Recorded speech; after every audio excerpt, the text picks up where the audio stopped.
Shumë e qartë. SBA nga ana tjetër ka vlerësuar dhe rolin e Kosovës në sigurinë kombëtare dhe ndërkombëtare. Një shtet i ri me një mbështetje patjetër që vjen nga KFOR dhe nga aleancat e tjera, nga Shqipëria, po ashtu me një raport shumë të mirë, por duket se tashmë merr dhe vlerësime nga një ndër aleatët më besnik dhe më të fortë që është SBA. Çfarë tregon kjo për Kosovën? Po, është e vërtet. Fakti që raporti i cili është përpiruar për departamentin e mbrojtjes e vlerëson edhe rolin e Kosovës në pjesën e Ballkanit për sa i përket çështjes së sigurisë. Kjo për ne është tetë e rëndësishme. Kosova i Shteteve të Bashkuara të Amerikës dhe kjo gjë nuk është rastësore, për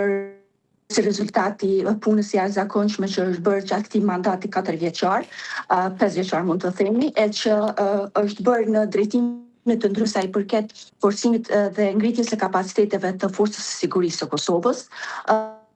Unë dua të përmend vetëm disa elemente dhe këtu po e përmend faktin që është rritur buxheti nga 67 milion sa ishte në vitin 2021 në 208 milion në vitin 2025 dhe sigurisht kjo ngritje e buxhetit ka ndikuar edhe ngritjen e kapaciteteve të forcës së sigurisë së Kosovës. Janë investuar diku rreth 460 milion euro për sa i përket sistemeve të armatimit, në raport me 4 milion sa ishin investuar në mandatin e kaluar, dhe kjo sigurisht ka bërë që FSK të pajiset me sistemet më moderne të armatimit që sigurisht se ndikojnë edhe në fuqizimin e rolit të FSK-s për sa i përket çështjes së sigurisë në Ballkanin Perëndimor. Por nuk bëhet fjalë vetëm për sistemet e armatimit, investimet që janë bërë sigurisht edhe në pjesën e përgatitjes profesionale të kuadrave të reja të FSK-s. Janë dyfishuar numri ushtarakëve, pra gjatë këtij mandati diku rreth më tepër se sa 2900 ushtarak janë rekrutuar dhe aktualisht kemi aktiv edhe 2 konkurse, që është konkursi për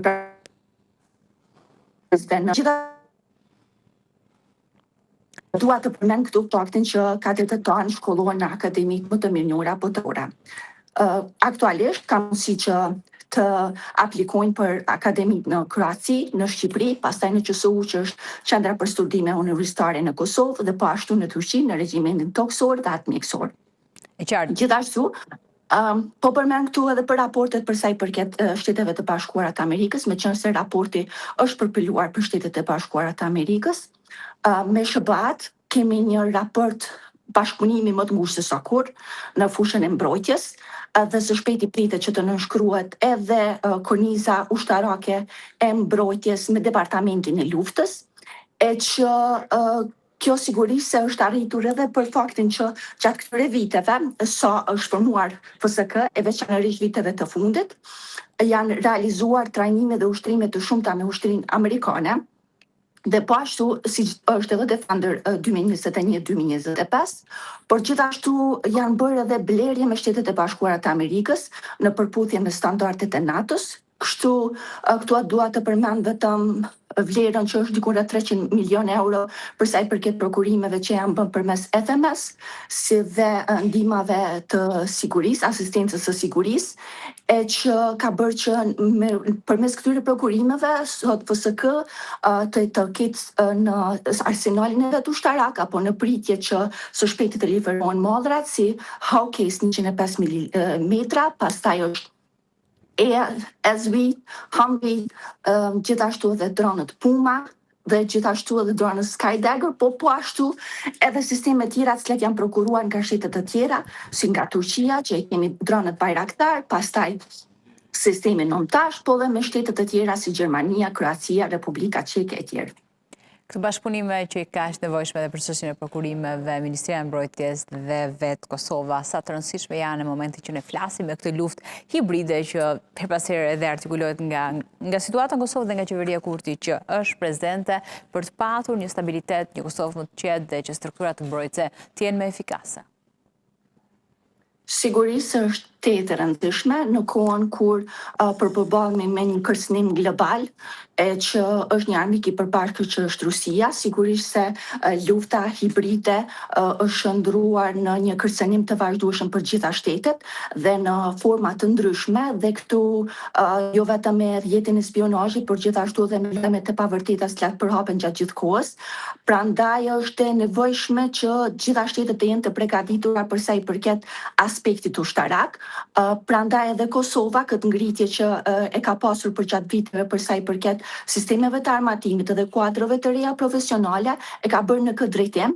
dhe kemi arritur që gjatë këtij mandati të përmbushim 2% të GDP-s për sa i përket investimeve në mbrojtje dhe siguri, po sigurisht se synojmë që në mandatin e ardhshëm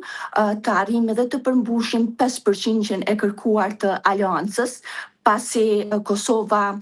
jo thjesht kërkon që të përmbush kapacitetet e saj mbrojtëse në mënyrë që të mund edhe të realizojë FSK. Është e vështirë nga 2 deri në 5% të shkojë mbrojtja, ose mund të themi çështja e mbrojtjes për gjithë industrinë, në një kohë që është kërkuar në samitin e fundit të NATO-s që vendet e Europës të kthejnë syt vet nga sistemi i mbrojtjes dhe të adresojnë vet apo të ndajnë vet një pjesë të rëndësishme të GDP-s së shtetit për një vit që ta kalojnë tek sistemi i mbrojtjes. Është diferencë shumë e madhe nga 2 në 5 apo llogaritet një interval kohor për 4 vite, pra për një mandat? Sigurisht. Synimi ynë është që deri në vitin 2030 të arrijmë 5% të GDP-s. Siç është përmendur edhe më parë nga ana e Qeverisë së Republikës së Kosovës, buxheti i planifikuar të ndohet për gjatë këtyre 4 viteve parashit të shkojë në 1 miliard, dhe sigurisht se përveç këtij buxheti do të ketë edhe shtesa buxhetore të cilat realizohen edhe përmes fondit të sigurisë. Prandaj e mendojmë sigurisht se nuk është një vlerë e vogël, as pak e vogël, por që synojmë dhe mendojmë që të mund të realizojmë brenda këtij projeksioni 4 vjeçar të cilën e kemi planifikuar.